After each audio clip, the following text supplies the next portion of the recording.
आप सभी किसान भाइयों को नमस्कार। किसान भाइयों, जैसा कि आप सभी लोग वीडियो के माध्यम से लहसुन की फसल देख पा रहे हैं। किसान साथियों, क्या है, लहसुन की जिन किसान भाइयों की 85 से 90 दिनों के बीच की फसल हो गई, उन किसान भाइयों के खेतों में अब पौधे अच्छे हो गए हैं। पौधों का तना भी मोटा हो गया है।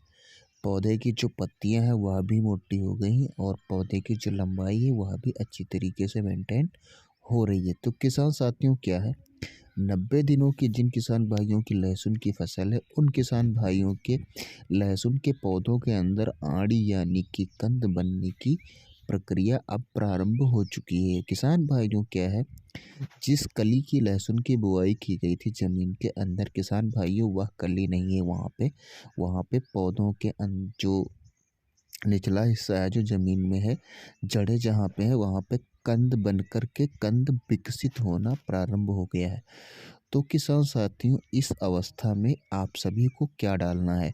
किसान साथियों, 85 से 90 दिनों के बीच की जो लहसुन की फसल हो चुकी है, उसमें MOP यानी कि म्यूरेट ऑफ पोटाश 60%।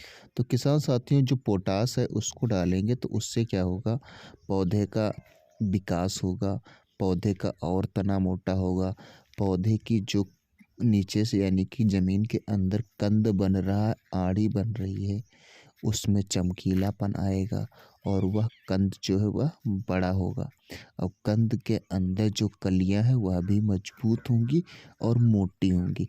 साथ ही साथ किसान साथियों, क्या है, जब अभी से लहसुन में पोटाश का प्रयोग करेंगे तो क्या है, लहसुन की जो कली मोटी है होना अभी से स्टार्ट हो जाएगी और कंद का बड़ा यानी कि साइज भी अच्छा होगा, मेंटेन होगा और वजन में भी काफ़ी इजाफा होगा। तो किसान साथियों, आज इस वीडियो में, जैसा कि मैंने अभी तक पोटाश के बारे में बताया ही है, और दो खास चीज़ें और बताऊंगा किसान साथियों, और एक चीज़ और बताऊंगा, यानी कि तीन चीज़ें आप सभी को इस वीडियो में खास बताऊंगा।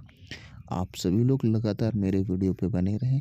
आप सभी ने मेरे यूट्यूब चैनल को अभी तक सब्सक्राइब नहीं किया तो कृपया सब्सक्राइब कर लें, वीडियो को लाइक कर दें और चैनल को शेयर कर दें। अब मैं बात करूंगा किसान भाइयों, लहसुन 85 से 90 दिन का हो गया है तो कंद जो था वह बन चुका है। किसान भाइयों, उसका आकार जितना बनना चाहिए था प्रत्येक पौधों में बन चुका है। पौधे का तना भी मोटा होना अच्छी तरीके से ग्रोथ करके स्टार्ट कर चुका है।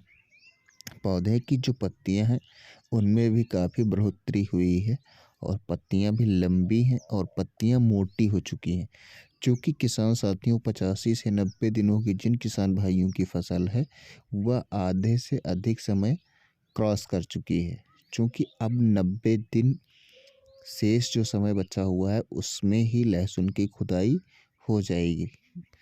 तो किसान भाइयों, इन सब बातों को ध्यान में रखते हुए इस अवस्था में क्या क्या डालें ताकि लहसुन की जो कंद हैं वह मोटे हो सके, उनकी जो वजन होनी चाहिए कंद की वह भी अच्छी तरीके से मेंटेन हो और कली मोटी हो। साथ ही साथ क्या है, लहसुन की जो आड़ी यानी कि कंद है उसके अंदर जो कलियां हैं उनमें लाइट कैसे आए। किसान भाइयों, जितना ही चमक होगी लहसुन के कंद में उतना ही अच्छा रेट लहसुन का मिलता है मार्केट में। तो किसान साथियों, आज चार चीज़ें मैं बताऊंगा। एक प्रोडक्ट मैंने पोटाश के बारे में आप सभी को पहले ही बता दिया है। अब मैं तीन चीज़ें और आप सभी को बताने जा रहा हूँ। तो किसान साथियों, आप सभी को लेना क्या है, आप सभी को लेना है यूनिगोल्ड की अल्ट्रा। तो किसान साथियों, यूनिगोल्ड का जब आप अल्ट्रा डालेंगे, इसमें ह्यूमिक एसिड पाई जाती है। तो ह्यूमिक एसिड जब पड़ेगी पोटाश के साथ में किसान साथियों, तो पौधे की जो ग्रोथ रेट है उसमें चार चांद लग जाएगी।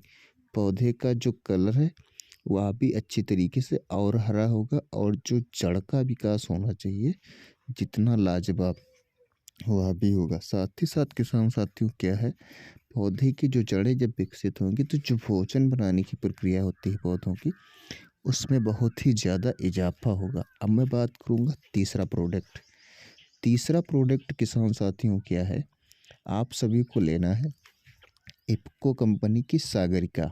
सागरिका किसान साथियों डालने से क्या होता है, जो पीएच लेवल होता है ज़मीन का उसे भी मेंटेन करती है।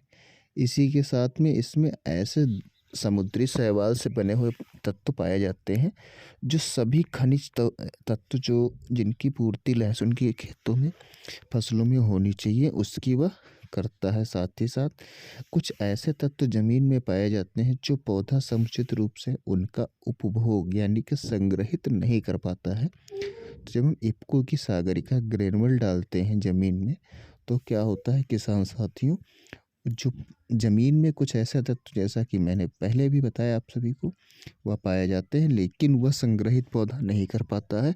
तो जब हम सागरिका डालते हैं तो सागरिका बहुत ही लाजवाब ज़मीन को अच्छी तरीके से मुलायम करती है और साथ ही साथ क्या है उन तत्वों को भी पौधा ग्रहण करने लगता है तो इससे पौधे में और अधिक ग्रोथ होता है। अब मैं बात कर रहा हूँ किसान साथियों चौथी चीज़ किसान साथियों आप सभी को मैं बता रहा हूँ। इन 3 प्रोडक्ट जो मैंने बताए हैं इनको आप यूरिया के साथ में भी डाल सकते हैं और अगर आप यूरिया नहीं डालना चाहते हैं तो किसान साथियों इसे आप DAP 10-26-26 12-32-16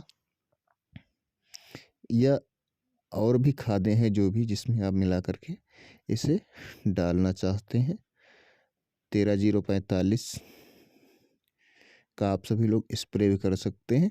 लेकिन DAP के साथ में आप कोई भी DAP NPK 12-32-16 है इसमें मिला करके आप अपनी लहसुन की खेत में बुआई करेंगे तो लहसुन की फसल आपकी बहुत ही लाजवाब हो जाएगी किसान साथियों। और इसका जब आप प्रयोग करेंगे तो आपके क्षेत्र के जो किसान हैं वह भी आपसे पूछने आएंगे कि भाई आपने क्या डाला है।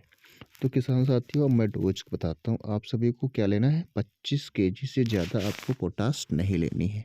25 केजी प्रति एकड़ पोटाश डालिए और जो मैंने आपको बताया है अल्ट्रा यूनिगोल्ड का अल्ट्रा उसको 1 से 1.5 केजी प्रति एकड़ डालना है।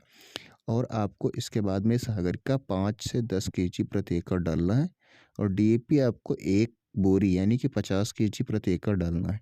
तो यह हुई प्रमुख इसकी डोज। आप सभी को वीडियो कैसी लगी कृपया कमेंट बॉक्स में बताएं।